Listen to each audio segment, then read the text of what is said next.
پانچواں منظر۔ سورج پہاڑیوں کی اوٹ سے بلند ہو رہا تھا۔ اس کی ترمزی شعاعیں درختوں کی ٹہنیوں سے چھن چھن کر خضر و سبزے سے کھیل رہی تھیں۔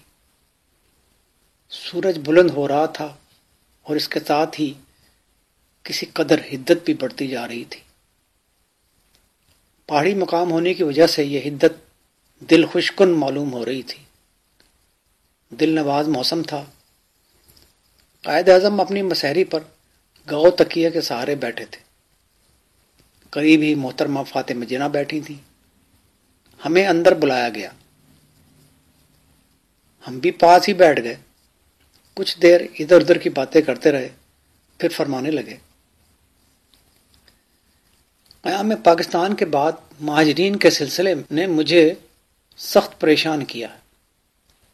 میں یہ تو ضرور جانتا تھا کہ ہندوستان اور پاکستان کے درمیان تبادلہ آبادی ہوگا، لیکن مجھے یہ خیال نہیں تھا کہ اس وسیع پیمانے پر مسلمانوں کو آبائی وطن چھوڑنے پر مجبور کر دیا جائے گا۔ مشرقی پنجاب، دہلی اور مغربی یو پی میں جس وسیع پیمانے پر مسلمانوں کا قتل عام کیا گیا ہے، مجھے کبھی اس کا وہم بھی نہ تھا۔ یہ سب کچھ طے شدہ اور منظم سازش اور پروگرام کے ماتحت کیا گیا۔ ہم نہتے تھے، فوج ہمارے پاس نہیں تھی، اسلحہ دشمن کے قبضے میں تھا، خزانہ خالی تھا، نظم و نسق کا تجربہ رکھنے والے افراد کی کمی تھی۔ ہم سخت مشکل میں گر گئے تھے، لیکن میں مسلمانوں کے عزم اور بلند حوصلگی کو دیکھ کر شزدر رہ گیا۔ اس حادثہ عظیم نے میرے قلب پر ایک زبردست چوٹ لگائی۔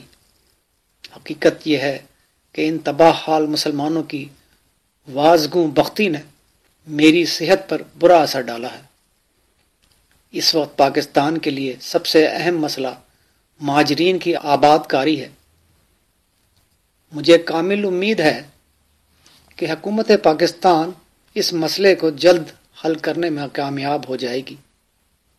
جب تک ایک ایک مہاجر آباد نہیں ہو جاتا، مجھے قرار نصیب نہیں ہو سکتا۔ وہ کہتے کہتے رک گئے۔ اس وقت ان کے خوبصورت چہرے کا جلد جلد بدلتا ہوا رنگ ان کے اندرونی رنج و الم کو نمایاں کر رہا تھا، اور ہم محسوس کر رہے تھے کہ مہاجرین کی آبادکاری کا مسئلہ بستر علالت پر بھی قائد اعظم کی توجہ کا مرکز بنا ہوا ہے۔ تھوڑی دیر خاموش رہنے کے بعد ہاتھ کو اونچا کر کے اور دیوار کی طرف دیکھتے ہوئے قائد اعظم نے فرمایا، گو میں آپ میں موجود نہیں ہوں گا، لیکن آپ دیکھ لیں گے کہ پاکستان چند سال ہی میں دنیا کا عظیم ترین ملک بن جائے گا۔ اس کی ترقی اور طاقت دنیا کو ورطہ حیرت میں ڈال دے گی۔ دنیا کا ہر ملک اور قوم اس کی دوستی کا خواہاں ہوگا۔ آپ نے کہا، مہاجرین پاکستان کے لیے بوجھ نہیں، یہ پاکستان کی دولت ہے، ان سے پاکستان کی طاقت میں اضافہ ہوا ہے۔ آپ نے فرمایا، حکومت پاکستان ان کے مصائب کو ختم کرنے کے لیے تمام تکالیف و مشکلات کا سامنا کرے گی۔ کوئی خوددار انسان خیرات اور بھیک پر زندگی بسر کرنا برداشت نہیں کر سکتا۔ پناہ گزینوں کو خود ایک دوسرے کی مدد کرنا چاہیے۔ انہیں جلد اپنے کاروبار پر لگ جانا چاہیے۔ جو کام وہ کر سکتے ہیں، انہیں اس کام پر لگ جانا چاہیے۔ وہ اس طرح پاکستان اور اپنی حکومت کی مدد کر سکتے ہیں۔ میں انہیں یقین دلانا چاہتا ہوں کہ پاکستان ان کے لیے دارالامان ثابت ہوگا۔ پاکستان کو دنیا کی کوئی طاقت فنا نہیں کر سکتی۔